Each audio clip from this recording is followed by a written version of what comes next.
about budget smartphones, you don't usually think of the Galaxy A series. And in my hand, I have the Galaxy A52. The first thing about this device is its striking look and feel.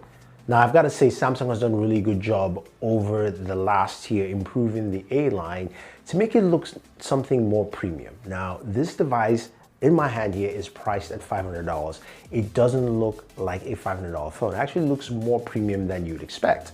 And it comes packed with a ton of features that I think you're definitely gonna like. Now, fans of the headphone jack will be really pleased to see the headphone jack is still there. Something, of course, we're missing from a lot of devices, but of course, you can use that with your Galaxy A52. Now, I've come to say that I've really come to enjoy using this device for a number of things. Display is 6.5 inches, and in your hands, it feels really comfortable to hold, and it's got a really nice kind of, square or rectangular feel to it. Now, this display is a 120 Hertz display, so you're talking about some really nice smooth motion all the way through, which is great, whether you're surfing the web, whether you're on Instagram browsing up and down, or on Twitter, it doesn't matter. And of course, while you are gaming. That, of course, is the big part.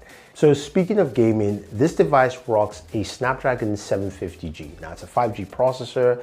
Should give you some really good performance on the games you like to play. And speaking of those games, we ran through a couple of them. The first, of course, is Call of Duty Mobile, where we're able to go to max settings, not everything at max, but at least max graphical settings, and we'll be able to play the game at 57 frames per second. As you can see, it runs smooth. It really takes advantage of that 120 Hertz display to give you really fluid motion. This is where 120 Hertz makes a lot of sense for shooters like Call of Duty Mobile, and also games like PUBG Mobile, where we're able to run this at, of course, ultra smooth, which ran really well at 40 frames per second. Again, we couldn't max it out, but you're not aiming to max out your graphical performance on a device like this, especially at this price point. You're looking to get the best out of it, and we did get the best out of the device. Now, one game, of course, a lot of people like to check out is Genshin Impact. And with Genshin, it does recommend low settings to play the game, but I tried to run it at medium settings where I got 26 frames per second.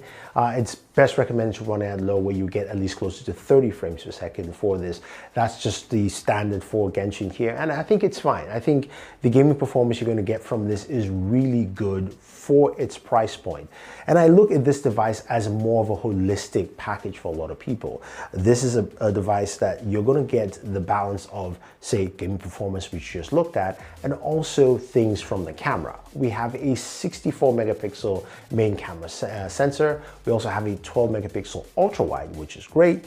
And we have a 32 megapixel front facing camera. So let's jump in and take a look at video from the camera. So let's start camera. Now, the Galaxy A52A shoots at 4K 30 with a front facing camera, as well as the rear camera, which I'm shooting right now at 4K 30, kind of walking down slowly and giving you an idea of what you can do with that. As I mentioned, the rear camera also shoots 4K, and you can switch to that camera while recording, which is pretty cool. And you can also switch between the lenses. So I have the regular lens here, main lens, and I have the wide lens, and I also have the 2x zoom lens. So you've got that all built in. Switch back, and you can see me here. It is a windy day. I am not using the earbuds. I just had them because I was listening to music. I'm out here, there's no one around me, which is why my mask is off, but I do have my mask with me. But you have an idea of how well it shoots video at 4K 30, and of course, you also have Super Steady, which I'm about to show you right now. This is Super Steady.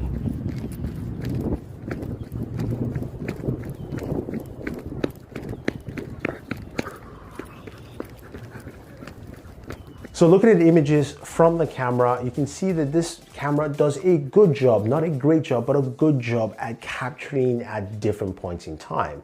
During the daytime with the rear camera, you're gonna get a lot of good images. There's nice HDR with that as well. And I think overall, you're gonna capture some really nice images with this camera. Now, the 2 megapixel zoom is great. You can zoom go up to 10, but that's all digital. I would just say keep it at 2 megapixels and just stay right there. Low light photography is also good, not great, but again, it's a balance for what you're getting with this camera in total, which is really, really nice for a lot of people. Now, this comes packed with fast charging, up to 25 watts. It doesn't come with a 25-watt charger, so that's a bit of a bummer. It comes with a 15-watt charger, but you can get a Samsung or third-party charger to use to get that faster charging on the device. Now, I think when you look at the Galaxy A52, you're going to find something that you like, very pleasing just in sight and just in terms of looks. It's going to look like a device you want to pick up and use.